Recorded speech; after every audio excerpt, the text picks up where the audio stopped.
السلام عليكم ورحمة الله وبركاته.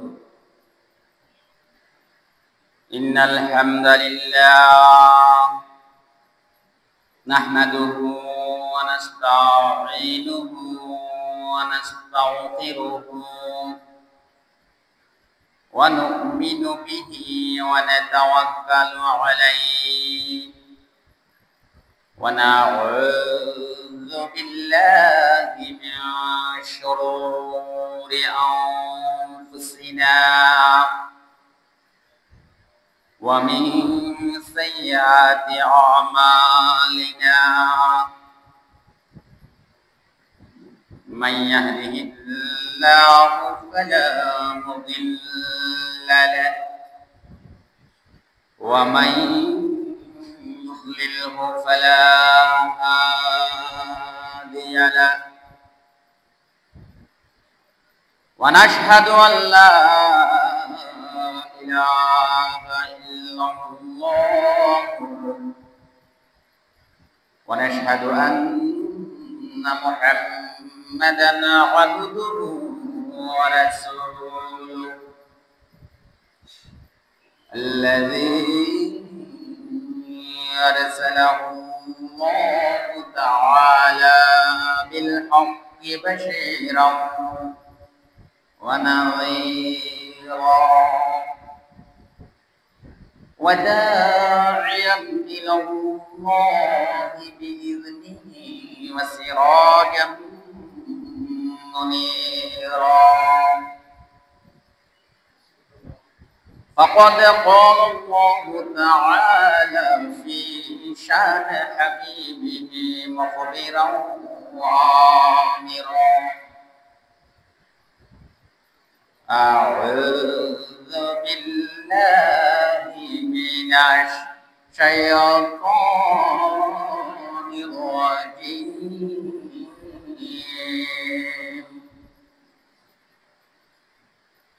بسم الله الرحمن الرحيم.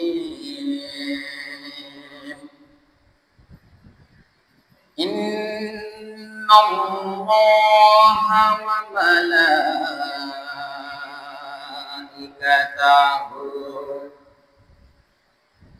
يصلون على النبي يا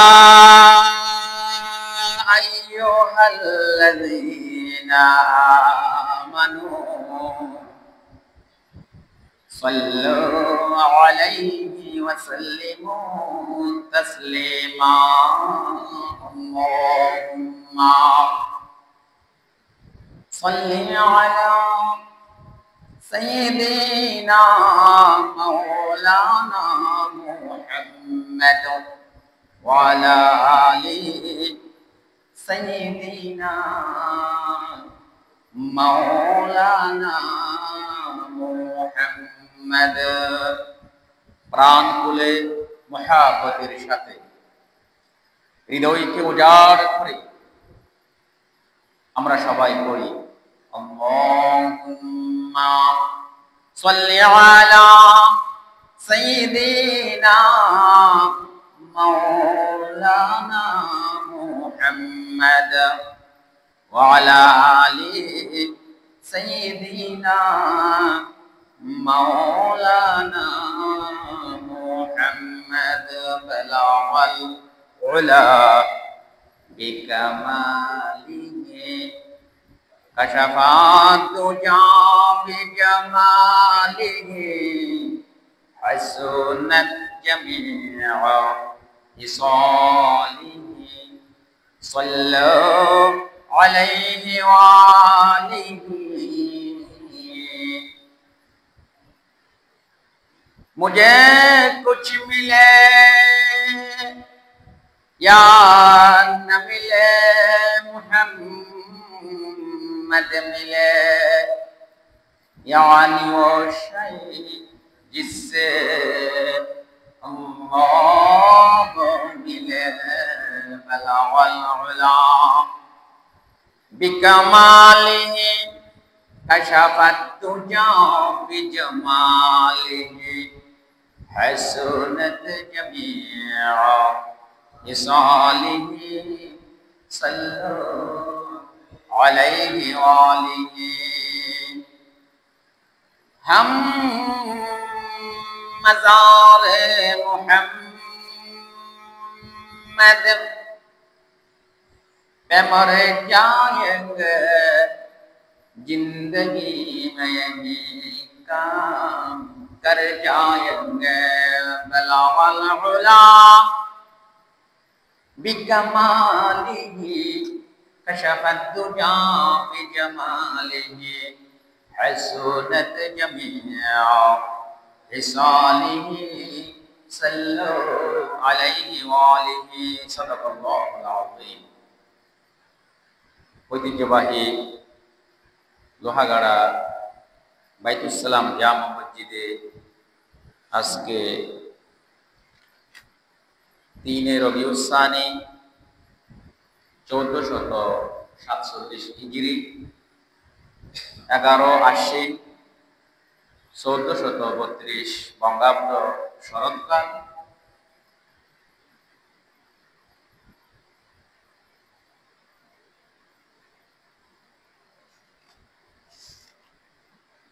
দশে রবিউল সানি 1447 হিজরি 18 আশ্বিন 1432 বঙ্গাব্দ শরৎকাল এবং 3 অক্টোবর 2025 রোজ জুমাবার।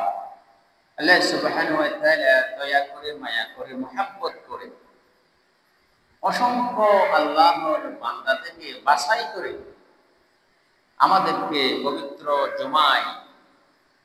জুমার নামাজ পড়ার জন্য উপস্থিত হওয়ার তৌফিক দান করেছেন। সেজন্য সকালে বলি আলহামদুলিল্লাহ। আলহামদুলিল্লাহি হামদান কাসীরা তাইয়্যিবান মুবারাকান ফি।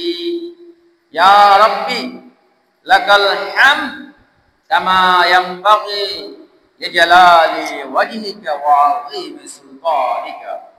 আমরা প্রশংসা করলাম আমরা প্রশংসা করেছি একমাত্র যিনি রিজিক দাতা, হায়াত দাতা, মওত দাতা, সার্বভৌম ক্ষমতার একচ্ছত্র মালিক। পৃথিবীর সমস্ত কিছু যিনি সৃষ্টি করেছেন, সমস্ত কিছু যার নিয়ন্ত্রণে পরিচালিত হচ্ছে এবং যিনি সমস্ত কিছুর চাইতে সর্বশক্তিমান, সেই মহা রব্বুল আলামিনের নিকট আমরা শুকরিয়া জ্ঞাপন করেছি। সকলে বলেন আলহামদুলিল্লাহ। পাশাপাশি মানবতার মুক্তির দূত, সর্বকালের সর্বশ্রেষ্ঠ মহামানব, নূরুন আলা নূর, সাইয়্যিদুল মুরসালিন, রাহমাতুল লিল আলামিন, শাহীন শাহে বাদশাহ, আমাদের দয়াল নবী, মায়ার নবী, যিনি হচ্ছেন আমাদের জন্য সর্বোত্তম আদর্শ, সেই পেয়ারা হাবিব হযরত মুহাম্মদ মুস্তাফা, সকল বলেন সাল্লাল্লাহু আলাইহি ওয়াসাল্লামের নিকট লাখো কোটি দরুদ প্রেরণ করে আজকে আমার আলোচনার দিকে এগিয়ে যাচ্ছি ইনশাআল্লাহ।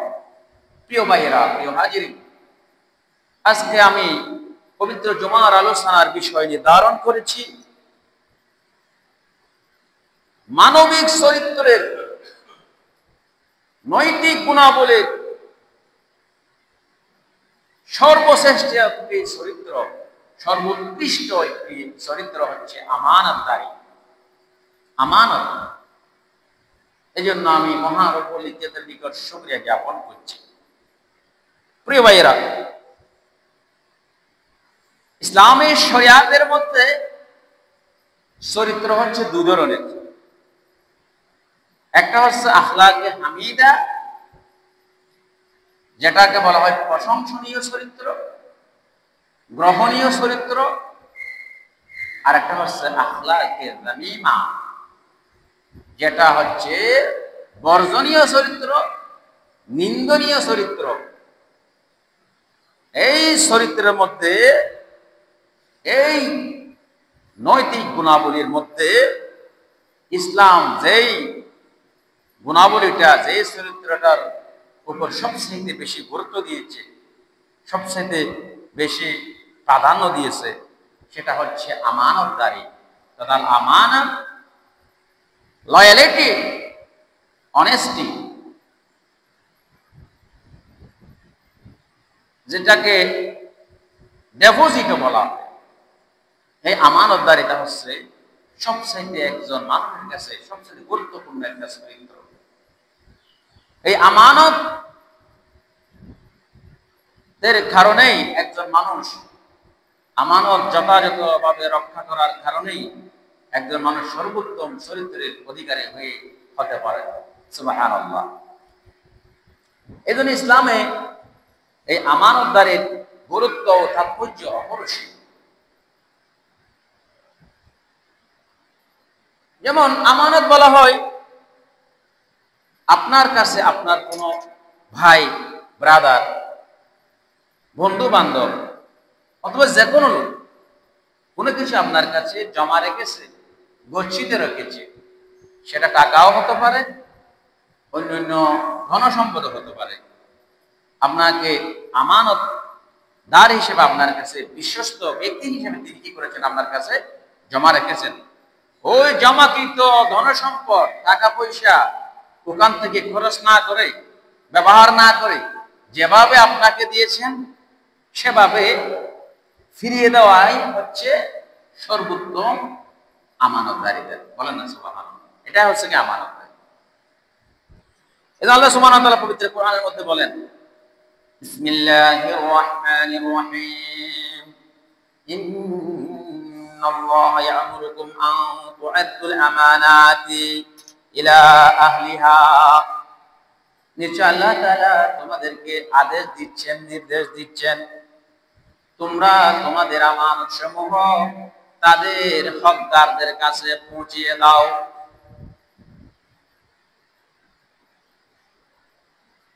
ওয়াইযা হাকামতুম বাইনান নাস, যখন তোমরা মানুষের মাঝে ফয়সালা করবে, বিচার করবে, তাহকুমু বিল আদল, তখন তোমরা ন্যায় বিচার করবে। বলেন না সুবহানাল্লাহ।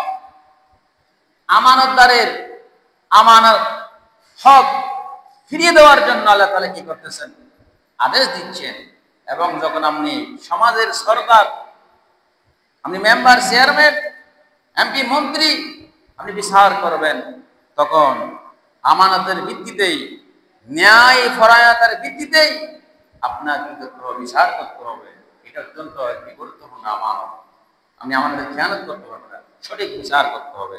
এজন্য আল্লাহ বলতেছেন, ওয়াইযা হাকামতুম বাইনান নাসি আন তাহকুমু বিল আদল, যখন তোমরা মানুষের মাঝে বিচার করবে, ফয়সালা করবে, তাহলে ন্যায়, তখন তোমরা কি করবে, ন্যায় বিচার করবে। বলেন না সুবহানাল্লাহ। ইন্নাল্লাহা নি'ম্মা ইয়া'যিকুম বিহি, কেননা আল্লাহ সুবহানাহু ওয়া তাআলা সর্বোত্তম উপদেশদাতা, সর্বোত্তম কি করেন, উপদেশ দেন।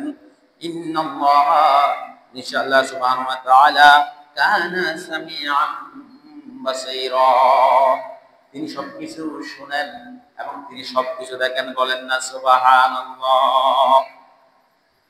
আল্লাহ সুবহানাহু ওয়া তাআলা আমানতদারিতার ব্যাপারে সূরাতুল বাকারার 283 নম্বর আয়াতের মধ্যে ইরশাদ করেন,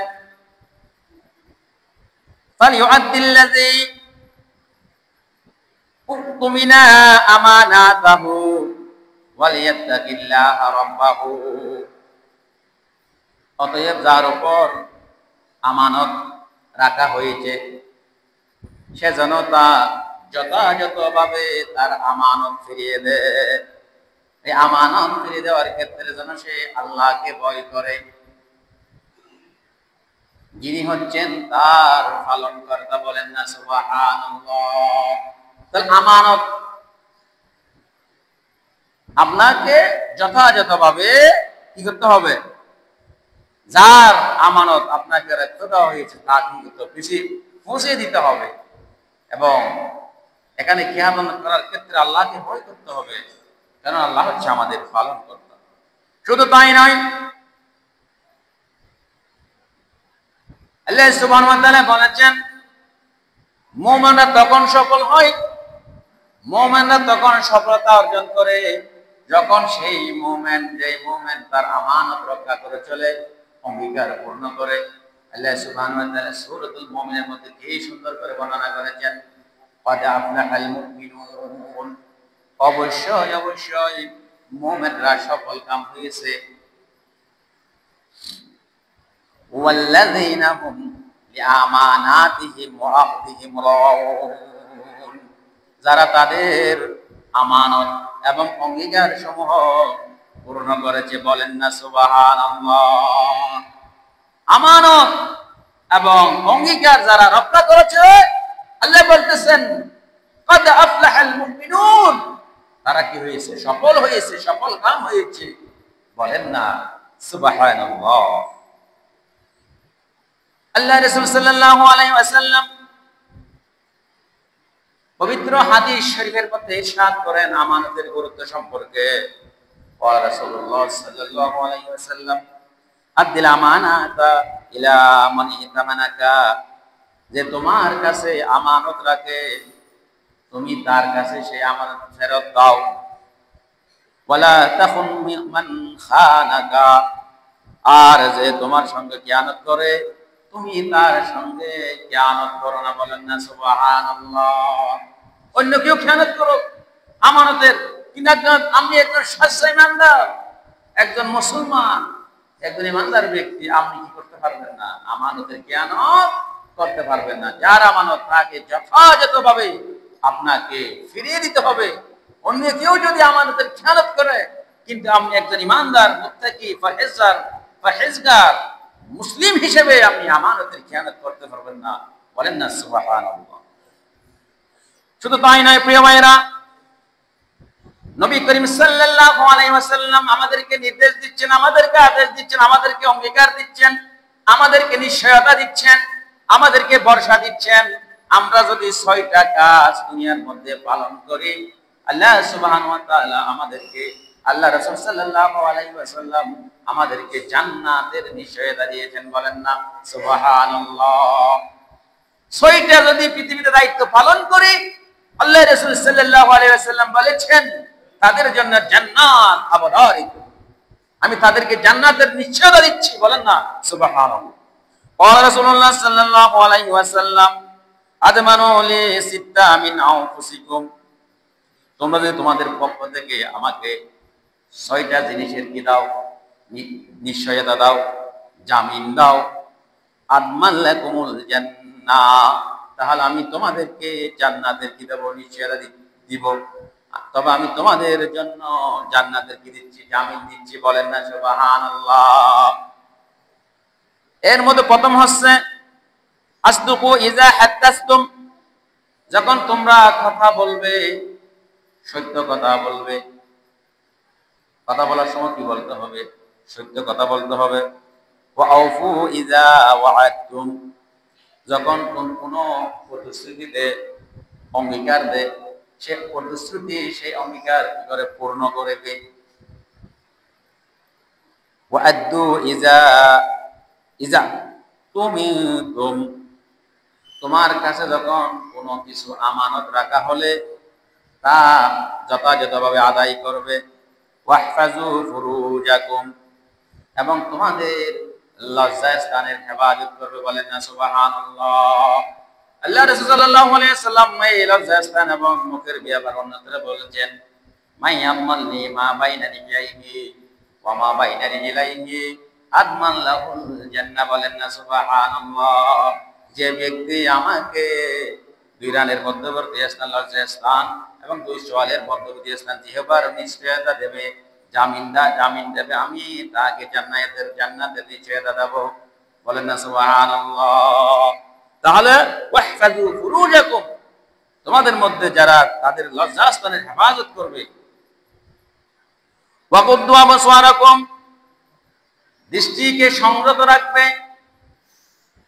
খারাপ দৃশ্য দেখবে না, সিনেমা দেখবে না, নাটক দেখবে না, বেগানা নারীদের দিকে তাকাবে না, খারাপ দৃশ্যের দিকে সে দৃষ্টিপাত করবে না, চক্ষুকে হেফাজত করবে। এরপর হচ্ছে ওয়াকুফু আইদিয়াকুম, 6 নম্বর হচ্ছে হাতকে কি করবে, সংযত করবে, হাত দ্বারা জুলুম করবে না, অন্যায়ভাবে কাউকে প্রহার করবে না, মারবে না, অন্যায়ভাবে কাউকে কি করবে না, হাত দ্বারা কি করবে না, আঘাত করবে না। এই 6টা বিষয়ে কোনো ব্যক্তি যদি কি হয়, জামিন হয়, পৃথিবীর মধ্যে যথাযথভাবে পালন করে, আল্লাহ রাসূল সাল্লাল্লাহু আলাইহি ওয়াসাল্লাম বলেছেন, তার জন্য আমি কাল হাসরের ময়দানে জান্নাতের জন্য জামিনদার হয়ে যাও। বলেন না সুবহানাল্লাহ। শুধু তাই নয়, যারা আমানতদারী, যারা আমানত রক্ষা করে চলে, তারা পৃথিবীর মধ্যে সবচেয়ে বড় জ্ঞানী এবং মর্যাদার অধিকারী হয়। হযরত লুকমান আলাইহিস সালাম অত্যন্ত কি ছিলেন, মর্যাদাবান ব্যক্তি ছিলেন, অত্যন্ত জ্ঞানী ব্যক্তি ছিলেন। এই লুকমান আলাইহিস সালামের অনেক উপদেশ পবিত্র কোরআনের মধ্যে আল্লাহ তাআলা কি করেছেন, বর্ণনা করেছেন। একবার তাকে জিজ্ঞাসা করা হলো, প্রশ্ন করা হলো, ইলা লিলুকমানা, লুকমান আলাইহিস সালামকে বলা হলো, মা বালাগা বিকা মা নারা ইউরিদুনাল ফাদলু, আপনি কিভাবে এত বড় জ্ঞান এবং মর্যাদার অধিকারী হলেন? ফাকালা লুকমান, তখন লুকমান আলাইহিস সালাম বললেন, সিদকুল হাদিস, সত্য কথা বলার কারণে। কি কথা? সত্য কথা বলার কারণে। ওয়াদাউল আমানাতি, এবং আমানত রক্ষা করার কারণে, আমানত যথাযথভাবে আদায় করার কারণে। ওয়া তারকু মা লা ইয়ানিনি, এবং অর্থহীন কাজে না জড়ানোর কারণে আমি এই জ্ঞান এবং মর্যাদা লাভ করেছি। বলেন না সুবহানাল্লাহ। সব সময় সত্য কথা বলতেন তিনি, তার আমানত যথাযথভাবে কি করতেন, রক্ষা করে চলতেন, এবং অনর্থক কথাবার্তা, অনর্থক বৈঠকাতে তিনি কি করতেন না, উপস্থিত হতেন না। এখন তো আমাদের সমাজের মধ্যে অনর্থক কথাবার্তার স্মাইলা, অনর্থক আজে বাজে আড্ডা চারিদিকে ছড়িয়ে ছিটিয়ে পড়েছে। আপনি যেখানে যান সেখানে অনর্থক কথাবার্তা, আজে বাজে কথাবার্তা, যেগুলোর কিঞ্চিত পরিমাণ কোনো কি নাই, সফলতা নাই, কোনো কি নাই, আপনার লাভ নাই। বরংস এই কথা বলার কারণে, অনর্থক কথা বলার কারণে অনেক সময় গুনাহগার হয় মানুষ, আবার অনেক সময় সওয়াবের ভাগীদার হয়। এখন দেখা যায় এই যে দুর্গাপূজার মধ্যে বিভিন্ন মানুষ এই যে বিভিন্ন ধরনের আজে বাজে কথা বলা শুরু করতেছে, না বুঝো হোক, যেন হোক, বুঝো হোক, এখানে আপনাকে যে সিনসিয়ারিটি, খুব সতর্কতার সাথে কথা বলতে হবে। বর্তমান যুগ হচ্ছে এআইয়ের যুগ। আপনি কি বলছেন না বলছেন, অনেক সময় আপনার কণ্ঠকে বিকৃত করে, আপনার ভাষাকে বিকৃত করে, আপনি কি যখন এআই কে কমন করবেন, সেভাবে আপনার বক্তব্য কি হবে, উপস্থাপন করা হবে। সেজন্য এখন আমরা যা কিছু শুনবো, যা কিছু দেখবো, নির্ভরযোগ্য তথ্য উপাত্ত ছাড়া আমরা বিশ্বাস করব না। এখন বিশ্বাস করার সুযোগ নাই। যাচাই বাছাই করে, হ্যাঁ, চিন্তা ভাবনা করে কি করতে হবে, বিশ্বাস করতে হবে। এখন ফিতনার যুগ, এআইয়ের যুগ, ভাইয়াবানার যুগ। এজন্য সবকিছু দেখার সাথে সাথে বিশ্বাস করতে নেই। আপনাকে যাচাই বাছাই করে নিশ্চিত হয়ে তারপর কি করবেন, বিশ্বাস করবেন। এজন্য আল্লাহ সুবহানাহু ওয়া তাআলা কি বলেছেন, ইন জাআকুম ফাসিকুন বিনাবাইন ফাতাবায়ানু, কোন ফাসিক যদি কোন সংবাদ নিয়ে আসে, সাথে সাথে সেই সংবাদটা আপনি বিশ্বাস করবেন না, আপনি যাচাই বাছাই করে তারপর কি করবেন, বিশ্বাস করবেন। বলেন না সুবহানাল্লাহ। শুধু তাই নয় প্রিয় ভাইয়েরা, আমানত এমন একটা জিনিস, এমন একটা বিষয়, যার আমানতদারিতা নাই তার ঈমান থাকবে না বলে আল্লাহ রাসূল সাল্লাল্লাহু আলাইহি ওয়াসাল্লাম ঘোষণা দিয়েছেন। আল্লাহ রাসূল সাল্লাল্লাহু আলাইহি ওয়াসাল্লাম মুসনাদে আহমদের মধ্যে বর্ণনা করেন, আন আনাস রাদিয়াল্লাহু তাআলা, হযরত আনাস রাদিয়াল্লাহু তাআলা থেকে বর্ণিত, তিনি বলেন, ফালাম্মা খাতাবানা রাসূলুল্লাহ সাল্লাল্লাহু আলাইহি ওয়াসাল্লাম,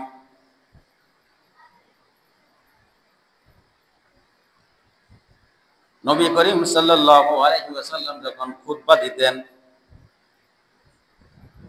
তিনি একথা বলতেন যে, লা ঈমানা লিমান লা আমানাতা লাহু, যার মধ্যে আমানতদারির গুণ, নেই, তার মধ্যে ঈমান নাই, বলেন না নাউযুবিল্লাহ।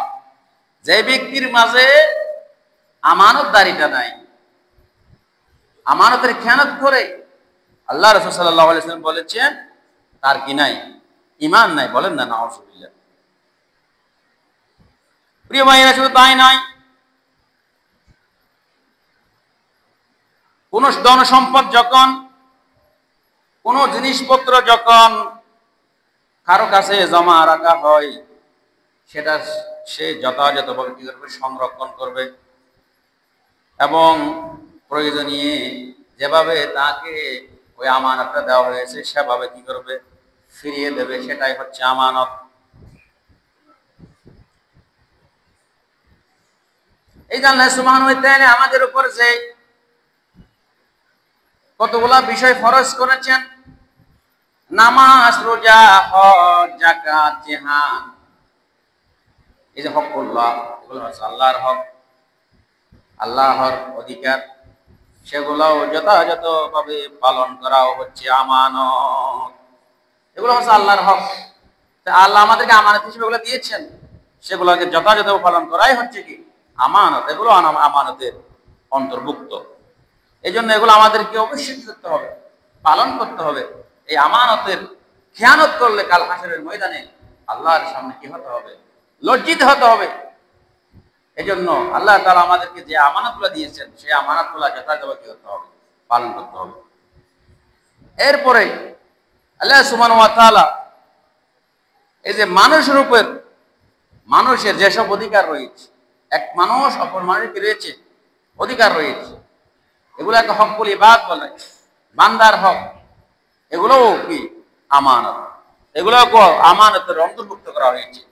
এগুলো পালন করা ওয়াজিব। এক মুসলমান অপর মুসলমানের যে সমস্ত হক বা অধিকার রয়েছে, এগুলোও পালন করা কি? আমানত। ওই আমানতগুলো পালন করা হচ্ছে ওয়াজিব। আল্লাহ সুবহানাহু ওয়া তাআলা বলেন, ইন্না আরাদনাল আমানাতা আলাস সামাওয়াতি ওয়াল আরদি ওয়াল জিবালা فأبين أن يحملناها وأشفقنا منها وحملها الإنسان। আমি আসমানকে, জমিনকে, পর্বতমালার সামনে এই আমানত আমি কি করেছিলাম? পেশ করেছিলাম। কিন্তু তারা তা বহন করতে কি করলো? অস্বীকার করলো এবং ভয় পেয়েছিল। কিন্তু মানুষ তা কি করে নিল? গ্রহণ করে নিল। বলেন না সুবহানাল্লাহ। পাহাড়কে আল্লাহ আমানত দিতে চেয়েছিল, পাহাড় নেয় নাই। আকাশকে দিতে চেয়েছিল, আকাশ নেয় নাই। পৃথিবীকে দিতে চেয়েছিল, পৃথিবী নেয় নাই। কিন্তু আমরা হতভাগা, দুর্বল প্রকৃতির মানুষরা সেই আমানতটা আমরা কি করেছি? গ্রহণ করেছি। তাফসীর কারখানা এখানে বলেন, আমানত হচ্ছে নিজের স্বাধীন ইচ্ছায় আল্লাহর আদেশ নিষেধ পালনের দায়িত্ব গ্রহণ করা। নিজের স্বাধীন ইচ্ছায় আল্লাহর আদেশ নিষেধ পালনের দায়িত্ব গ্রহণ করা হচ্ছে কি? এই যে আমানতটা আমরা কি করেছি? গ্রহণ করেছি। বলেন না সুবহানাল্লাহ। শুধু তাই নয় প্রিয় ভাইয়েরা, আমরা প্রত্যেকেই আমানতদার, প্রত্যেকেই দায়িত্বশীল।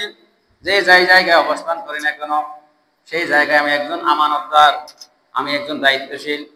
আপনি যেই অবস্থায় থাকুন না কেন, চাকরি বাকরি করা অবস্থায়, মসজিদের ইমাম মুয়াজ্জিন থাকা অবস্থায়, ব্যবসা বাণিজ্য করা অবস্থায়, পরিবারের মধ্যে, সমস্ত জায়গায় বিভিন্ন অবস্থার পরিপ্রেক্ষিতে এক একজন আমানতদার। বলেন না সুবহানাল্লাহ। আল্লাহ রাসূল সাল্লাল্লাহু আলাইহি ওয়াসাল্লাম পবিত্র কোরআনের মধ্যে ইরশাদ করেন, কুল্লুকুম রাঈন ওয়া কুল্লুকুম মাসউলুন আন রাইয়াতিহি। তোমরা সবাই দায়িত্বশীল এবং প্রত্যেককে কাল হাসরের ময়দানে এই দায়িত্ব সম্পর্কে প্রশ্ন করা হবে, জিজ্ঞাসা করা হবে। ফাল আমিরুল্লাযী আলান নাসি রাঈন আলাইহিম। সুতরাং আমির ও শাসক দায়িত্বশীল এবং তার অধীনস্থদের সম্পর্কে তাকে করা হবে, প্রশ্ন করা হবে। ওয়া হুয়া মাসউলুন আনহুম। তাকে করা হবে তার প্রজাদের ব্যাপারে, তার অধীনস্থদের ব্যাপারে আমির এবং শাসককে করা হবে, জিজ্ঞাসা করা হবে, প্রশ্ন করা হবে। ওয়ার রাজুলু রাঈন আলা আহলি বাইতিহি। আর পুরুষ তার পরিবারের দায়িত্বশীল এবং তাদের ব্যাপারে তাকে প্রশ্ন করা হবে।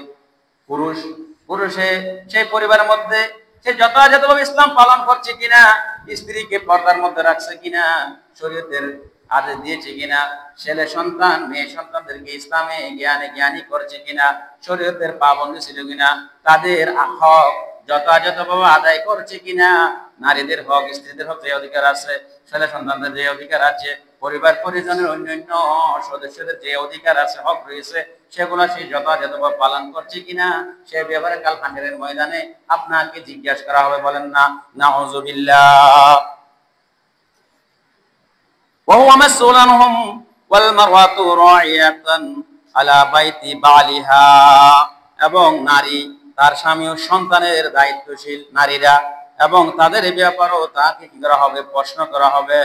ওহিয়া মাসউলাতুন আনহুম, তাদের ব্যাপারেও স্ত্রীদের দায়িত্ব হচ্ছে স্বামীর আনুগত্য করা, স্বামীর অবর্তমানে নিজের ইজ্জত আবরু হেফাজত করা, স্বামীর সন্তান সন্ততিদেরকে সুন্দরভাবে লালন পালন করা, এটাও হচ্ছে একটা দায়িত্ব। সেই জায়গায় সে দায়িত্বশীল, সেটা যদি সে খেয়ানত করে কাল হাসরের ময়দানে সে কি হবে, কষ্টের সম্মুখীন হবে। বলেন না নাউযুবিল্লাহ। ওয়াকাতুর রাজুলু আইন আলা বাইতি সাইয়্যিদিহি, দাস তার প্রভুর সম্পদের দায়িত্বশীল। কোন একজন কর্মচারী আপনি নিয়োগ দিয়েছেন, দোকানের কর্মচারী হোক, বাড়িতে কাজ করার জন্য কোনো লোক নিয়ে এসেছেন, দাসী হোক, সে ওই জায়গায় একজন দায়িত্বশীল। সে যদি সে কাজে ফাঁকি দিয়ে ইচ্ছাকৃতভাবে কাজ না করে, ওখান থেকে সম্পদ চুরি করে নিয়ে যায়, মালিকের সম্পদের ক্ষতি করে, তাহলে সে কি হলো, আমানতের খেয়ানত করলো। কাল হাসরের ময়দানে সে এই বিষয়ে কি করা হবে, তাকে জিজ্ঞেস করা হবে। বলেন না নাউযুবিল্লাহ। আল্লাহ রাসূল সাল্লাল্লাহু আলাইহি ওয়াসাল্লাম আবার বললেন, আলা জেনে রাখো, সাবধান, ফাকুল্লুকুম রাঈন, তোমরা সকলেই দায়িত্বশীল, ওয়াকুল্লুকুম মাসউলুন আন রাইয়াতিহি, এবং তোমাদের প্রত্যেক দায়িত্ব সম্পর্কে কাল হাসরের ময়দানে আল্লাহ তাআলা তোমাদেরকে জিজ্ঞেস করবেন। বলেন না সুবহানাল্লাহ। সেজন্য এখানে দায়িত্বশীল সবাই কি আমানতদার। যে জায়গায় আছেন সেই জায়গায় কি আপনি একজন দায়িত্বশীল।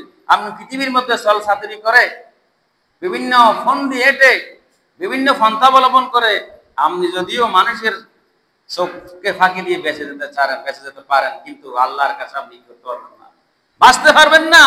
কিরামান কাতিবিন ইয়ালামুনা মা তাফআলুন, আপনি কি করেন না করেন, আপনার মনের মধ্যে কি আছে নাই, আপনি কি ফাঁকি দিচ্ছেন কি ফাঁকি দিচ্ছেন না, সমস্ত কিছু কে দেখেন? আল্লাহ দেখেন, লিখেন কে? কিরামান কাতিবিন। এজন্য আপনি যে জায়গায় আছেন সেই জায়গায় আপনি একজন দায়িত্বশীল। এই দায়িত্ব সম্পর্কে, এই আমানত সম্পর্কে কাল হাসরের ময়দানে আল্লাহ তাআলা আপনাদের কি করবেন, প্রশ্ন করবেন, জিজ্ঞেস করবেন। বলেন না সুবহানাল্লাহ। প্রিয় ভাই, শুধু তাই নয়, আল্লাহ সুবহানাহু ওয়া তাআলা আমাদেরকে যে সম্পদ দিয়েছেন, এই সম্পদগুলো আমানত। আল্লাহ তাআলা পছন্দ করে আমাদেরকে সম্পদ দিয়েছেন। আপনাকে হালাল উপার্জন করা, সঠিক পন্থায় সম্পদ উপার্জন করাটা হচ্ছে আমানত। এই সম্পদগুলা অর্জন করার পর যত উপযুক্ত জায়গায় খরচ করাও আমানত।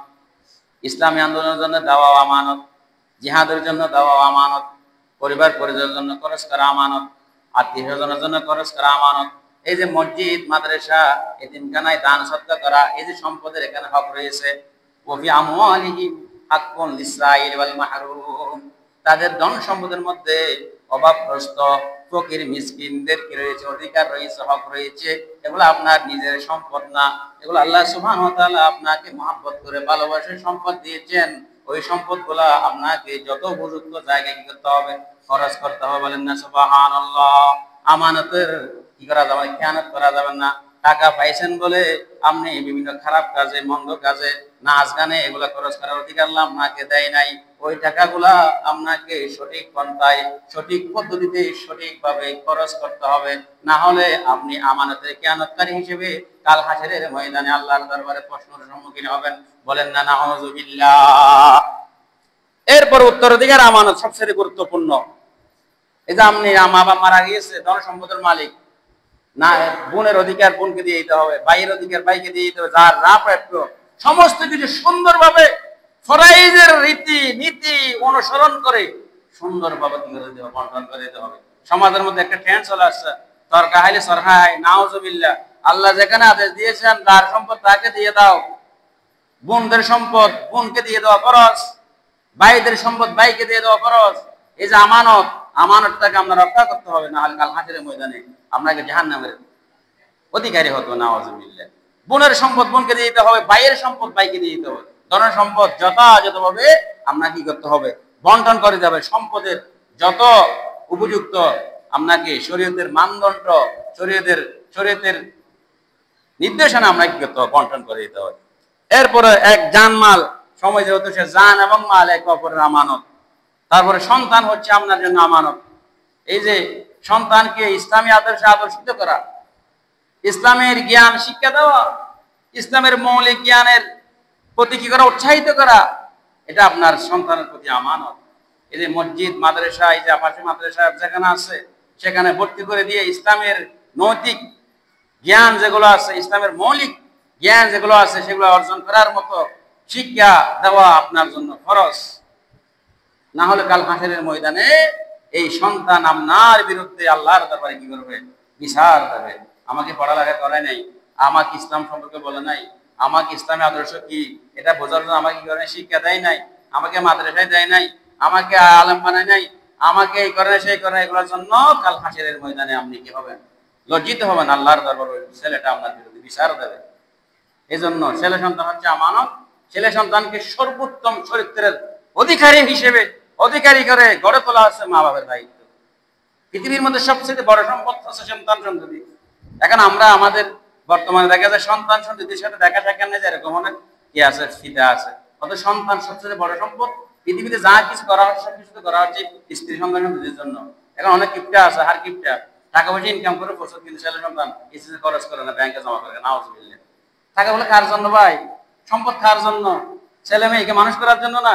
এগুলো যদি আমি ব্যাংকে জমা করে রাখেন, খাবার দাবার না খাওয়ান, ছেলে সন্তানদেরকে ভালো পোশাক না দেন, ঘুমের ব্যবস্থা না করে, পড়ালেখা হবে নি, ইসলামিক জ্ঞান শরীয়তের জ্ঞান অর্জিত হবে নি। ফেটে দিলে ফিটেস হয়, ফেটে নাই ফিটেস হইবে নি। আল্লাহ তাআলা আমাদেরকে জ্ঞান থেকে রক্ষা করুন। সাহাবায়ে কেরাম আমরা ধন সম্পদের মালিক হলে রাতে অস্থির হয়ে যেত, ওই সম্পদগুলো কিভাবে মানুষদেরকে ফিরিয়ে দেবে। একবার এক সাহাবী রাদিয়াল্লাহু তাআলা আনহু টাকার মালিক হয়ে 40,000 দিরহাম, রাতে পেরেশান শুরু হয়ে গেছে, স্ত্রীর সাথে পরামর্শ করতেছে, এটা গেল আমি কি করবো, কি করবো, এত টাকা আমি কি করাবো, কি করবো, কি করবো।